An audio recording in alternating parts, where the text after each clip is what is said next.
Bismillahirrahmanirrahim. Assalamualaikum warahmatullahi wabarakatuh.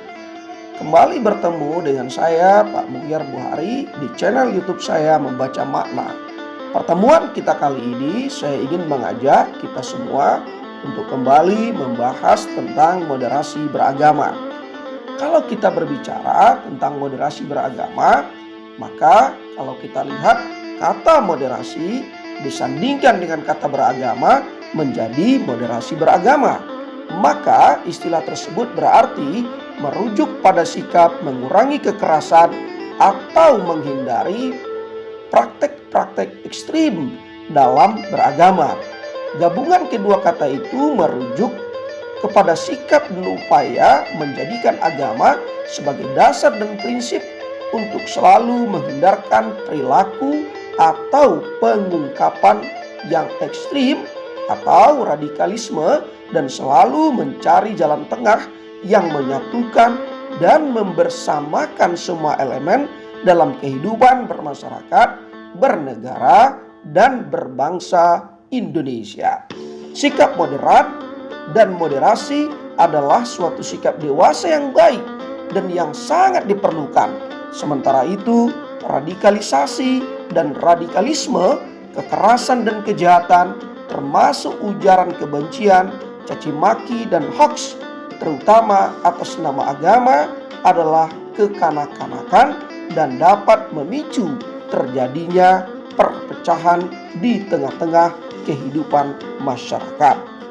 Moderasi beragama merupakan usaha kreatif untuk mengembangkan suatu sikap keberagamaan di tengah pelbagai desakan ketegangan seperti antara klaim kebenaran absolut dan subjektivitas, antara interpretasi literal dan penolakan yang arogan atas ajaran agama, juga antara radikalisme dan sekularisme. Komitmen utama moderasi beragama terhadap toleransi menjadikannya sebagai cara terbaik untuk menghadapi radikalisme agama yang mengancam kehidupan beragama, kehidupan bermasyarakat, dan kehidupan berbangsa dan bernegara. Nah, kalau kita berbicara tentang moderasi beragama, sesungguhnya banyak aspek yang ada dalam moderasi beragama. Apakah moderasi beragama dalam kehidupan sosial, dalam kehidupan bermasyarakat, dalam kehidupan berbudaya. Nah, kali ini kita ingin melihat lebih jauh tentang moderasi beragama dalam aspek beribadah. Nah, untuk pembahasan ini kita merujuk pada buku yang ditulis oleh Muhammad Roy Shihab yang berjudul Wasatiyah, Wawasan Islam tentang Moderasi Beragama. Salah satu bagian yang menarik dari buku ini, dari semua aspek yang menarik di buku ini, yaitu moderasi dalam beribadah dilihat dari aspek syariat. Nah, pembahasannya dimulai dari halaman 53 dalam buku ini dan seterusnya. Kita akan mencoba mengulitinya sedikit, melihatnya sedikit, mengemukakan sedikit tentang apa yang dibahas moderasi dalam beribadah yang dilihat dari aspek syariat. Saudara-saudara, syariat dalam ketentuan ilahi yang ditetapkan Allah dan Rasul-Nya dalam konteks kegiatan manusia. Kegiatan dimaksud dapat berbentuk ibadah murni maupun non-ibadah murni.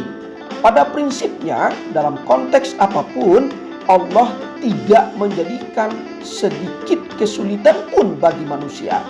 Bisa kita lihat dalam surat Al-Baqarah ayat 185, Allah mengatakan, Allah menghendaki buat kamu kemudahan dan tidak menghendaki untuk kamu kesulitan. Kemudian di surat Al-Hajj ayat 78, Allah juga menegaskan, Dia sekali-kali tidak menjadikan untuk kamu dalam agama sedikit pun kesempitan.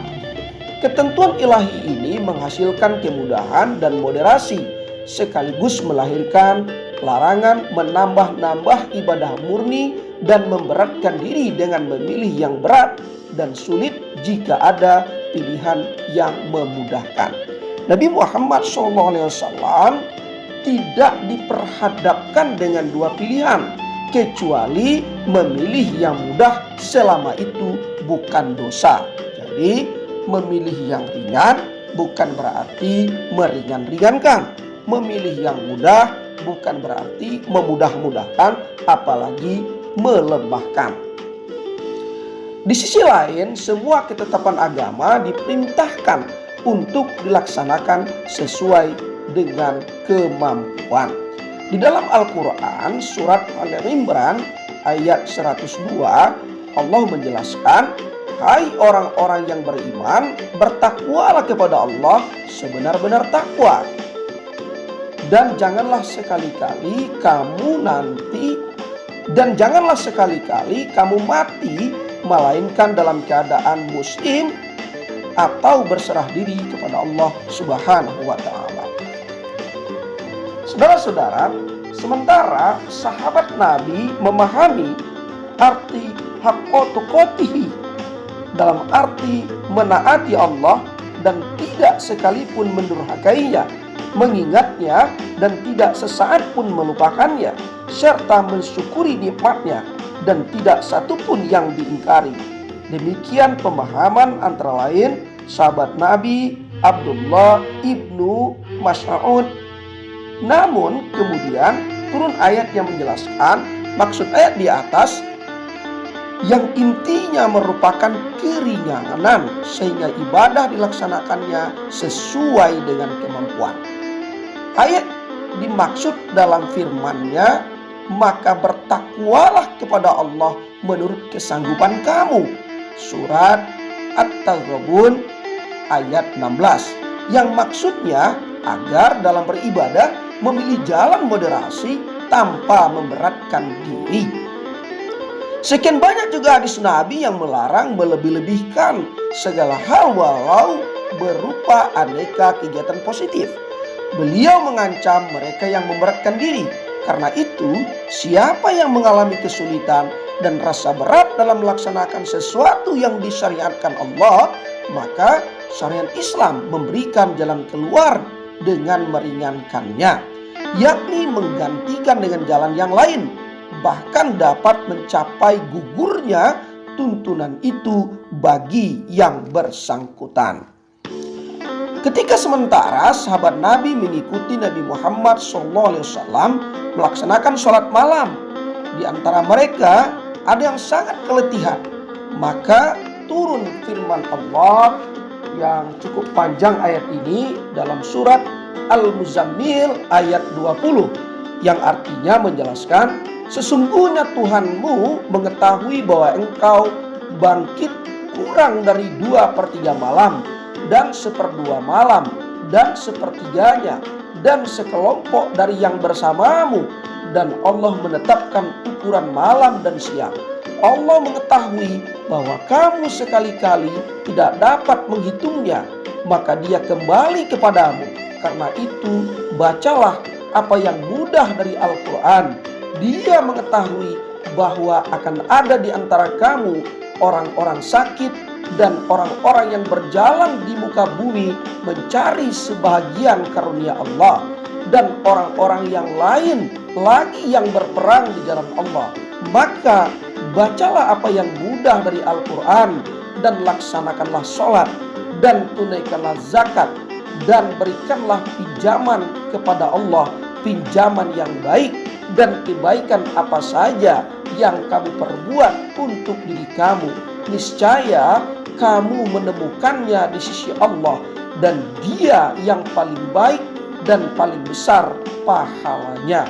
Mohonlah ampun kepada Allah, sesungguhnya Allah Maha Pengampun dan Maha Penyayang.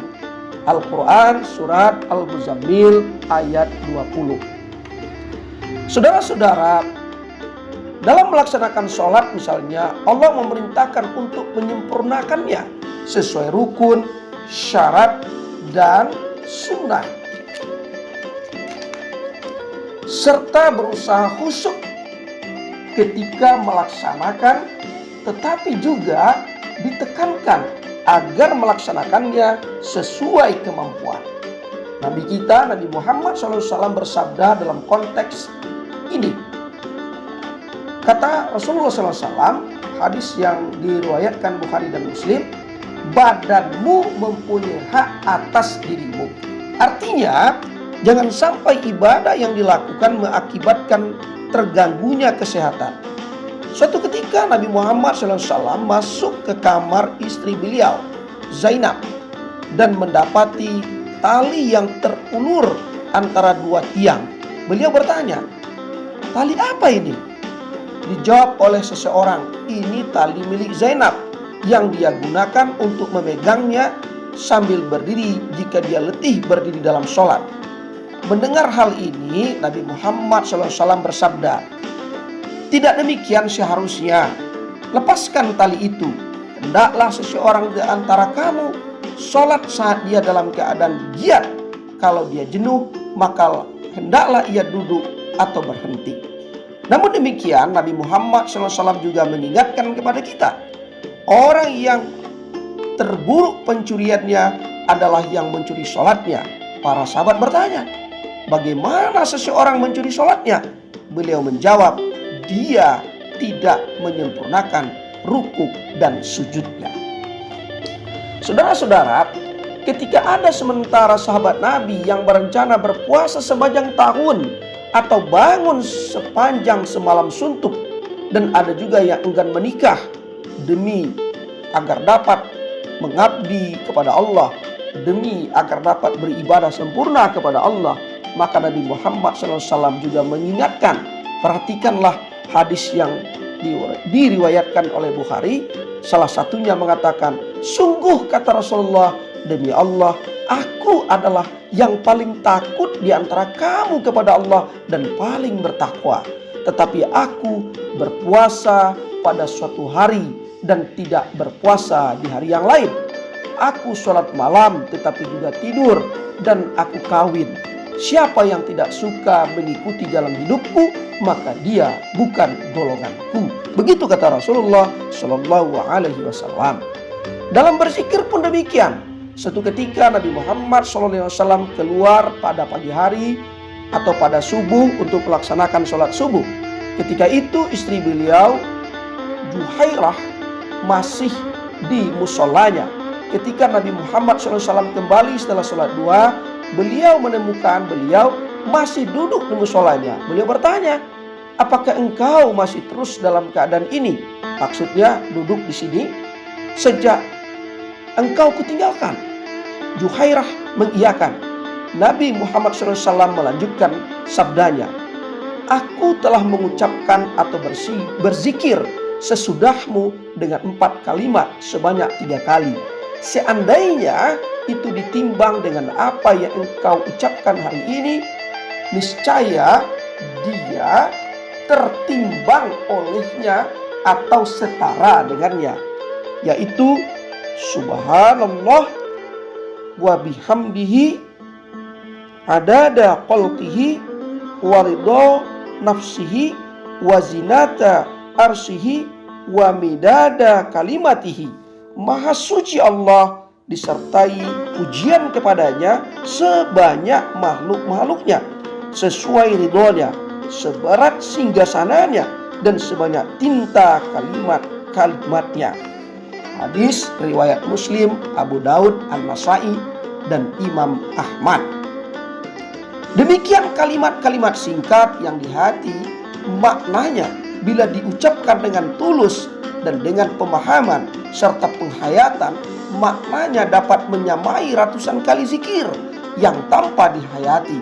Ini pula agaknya sebabnya sehingga menurut pengetahuan para ahli yang banyak dikemukakan, Nabi Muhammad SAW tidak mengajarkan, tidak menganjurkan untuk terus beribadah sepanjang hari, beribadah sepanjang tahun, beribadah setiap saat, lalu melupakan kebutuhan diri, kebutuhan keluarga, dan kebutuhan diri bagian dari masyarakat sosial. Jadi saudara-saudara, di dalam menjalankan syariat Islam juga ada moderasi, juga ada jalan pertengahan. Tetapi perlu kita manai bersama bahwa jalan moderasi itu, jalan pertengahan itu bukanlah dalam arti kata untuk melalaikan kewajiban-kewajiban yang disyariatkan oleh agama kita, apalagi dengan sengaja untuk meninggalkannya. Tetapi jalan tengah itu adalah jalan yang dibentangkan oleh agama, diajarkan oleh Rasulullah agar kita dapat menyeimbangkan antara kebutuhan diri, kebutuhan kita sebagai makhluk sosial yang melaksanakan hablum minan nas dan juga tidak pernah melupakan hablum minallah, hablum minan nas wa hablum minallah. Dan kita dalam menjalankan syariat itu ada kesulitan tetapi diberikan jalan keluar yang meringankan. Ada yang berat tetapi diberikan jalan keluar agar tetap kita bisa mengabdi kepada Allah. Tetapi catatan pentingnya adalah sekalipun ada kemudahan, kemudahan itu adalah jalan tengah untuk kita tetap beribadah, bukanlah jalan untuk kita meninggalkan ibadah. Ada keringanan, keringanan itu adalah jalan tengah yang diberikan kepada kita agar kita dapat senantiasa melaksanakan ibadah, juga melaksanakan kebutuhan-kebutuhan hidup kita. Nah, itulah sebenarnya yang menjadi betapa istimewanya kita di hadapan Allah. Betapa istimewanya kita apabila kita senantiasa menjalankan perintah-perintah Allah. Saudara-saudara, demikianlah pembahasan kita pada kali ini. Semoga ada manfaatnya. Terima kasih. Sampai bertemu di pembahasan berikutnya. Wassalamualaikum warahmatullahi wabarakatuh.